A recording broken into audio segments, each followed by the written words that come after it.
அனைவருக்கும் வணக்கம். திருப்பூரிலிருந்து எஸ் தியாகராஜன்.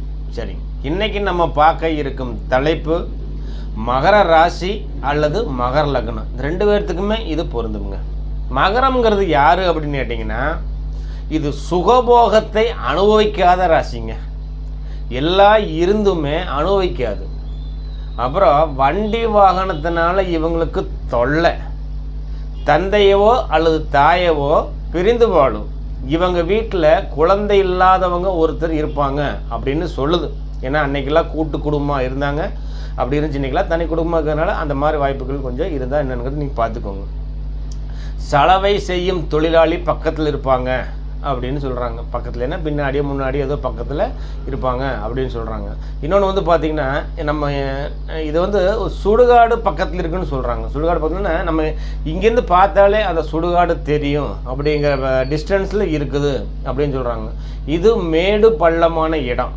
அந்த நம்ம ஒரு இடம் இருக்கிறோமோ, நம்ம வீடு இருக்குது அப்படின்னா அதில் வந்து மேடு பள்ளம் இருக்கும். அதாவது சமமாக இல்லாமல் ஒரு மேடு பள்ளமாக இருக்கக்கூடிய உண்டு.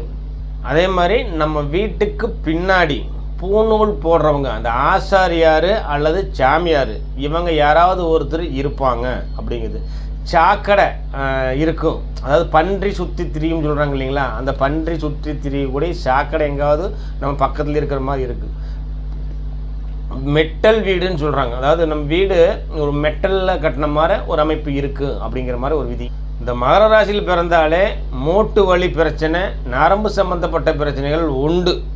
யாராச்சும் இவங்க பேச்சு கொடுத்துட்டாங்கன்னா தொணம் பேசிக்கிட்டே இருப்பாங்க. இவங்க பேச்சை கண்ட்ரோலே பண்ண முடியாதுங்க. பயங்கரமாக பெருமை பேசக்கூடிய அமைப்பு இவங்க கிட்ட தான் இருக்குதுங்க. இந்த மகர ராசிக்காரங்க வீட்டில் ஒரு சாஸ்திர ஈடுபாடு, ஒரு வழிபாடு வேணும் அப்படின்னா கஜேந்திரன் அப்படிங்கிற ஒரு ஃபோட்டோ வைக்கணும். கஜேந்திரன் விநாயகர், அந்த விநாயகர் ஃபோட்டோ இருக்கும் பார்த்தீங்களா, கண் திருஷ்டி விநாயகர், வராகி அம்மன் படம், 2 கழுதை உள்ள படம், இந்த மாதிரி வச்சிங்கன்னா உங்களுக்கு அதிர்ஷ்டம். அதாவது வரக்கூடிய பிரச்சனை வீட்டுக்குள்ளே வராமல் வெளியே போயிடும் அப்படிங்கிற மாதிரி ஒன்று உண்டு. இந்த மகர ராசிக்காரங்க முகத்தை சுத்தமாக வச்சுருக்கணும். இதுதான் வந்து அவங்களுக்கு உண்டான ஒரு பரிகார முறை. இது வந்து மகர ராசிக்குண்டான மகர லக்னத்துக்கு உண்டான ஒரு பொதுவான விதி. உங்களுடைய சுயஜாதகம் பார்க்கணும் அப்படின்னு எண்ணங்கள் இருந்தால் கீழே இருக்கிற நம்பருக்கு தொடர்பு கொண்டு உங்கள் ஜாதகத்தை நீங்கள் பார்த்துக்கலாம். வீடியோ பிடிச்சிருந்தா ஒரு லைக் பண்ணுங்கள், ஒரு ஷேர் பண்ணுங்கள், மறக்காமல் ஒரு சப்ஸ்கிரைப் பண்ணுங்கள். நன்றி நண்பர்களே.